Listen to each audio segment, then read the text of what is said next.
అలా కైలాసగిరికి వెళ్దామా? Hi friends, welcome back to my YouTube channel. ఈరోజు సండే అని అలా కైలాసగిరికి వెళ్ళామన్నమాట. ఏంటి ఇంత చేంజెస్ ఉన్నాయి కైలాసగిరిలో అనుకున్నాం. చాలా మంచి మంచివి కొత్తవి పెట్టారనమాట. మీరే ఒకసారి విజిట్ చేయండి. పిల్లలకి పెద్దలకి ఎక్కడా మిస్ అవ్వకుండా మంచి మంచి ఫన్ ఐటమ్స్ పెట్టారు. అండ్ చాలా డెవలప్మెంట్ అయితే అయ్యింది కైలాసగిరి. అండ్ మీకు తెలిసిందే కదా, కొత్తగా గ్లాస్ బ్రిడ్జ్ కూడా కడుతున్నారు. అది రీసెంట్గా 2-3 వీక్స్లో ఇంకా ఓపెన్ అయిపోతుంది. ఎక్కడ ఫన్ మిస్ అవ్వకుండా పెద్దవాళ్ళకి చిన్నవాళ్ళకి ప్రతిదీ కవర్ అయ్యేలా అన్నీ ఉన్నాయన్నమాట. ఇదే మెయిన్ వ్యూ పాయింట్. మీకు తెలుసు కదా, గ్లాస్ బ్రిడ్జ్ కడుతున్నారు కదా, దీని రైట్ సైడ్, దీని లెఫ్ట్ సైడ్ అయిన మంచి సైక్లింగ్ అవి కొత్తగా పెట్టారు కదా అవి.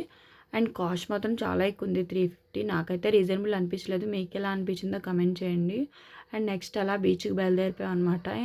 ఆ తర్వాత పిల్లలు కొంచెం సేపు సాయంతో ఆడుకున్నారు. ఆ తర్వాత అలా ఇంటికి బయలుదేరిపోయాం. ఇలాంటి మరిన్ని వీడియోస్ కోసం సబ్స్క్రైబ్ చేయండి ప్లీజ్. Thank you.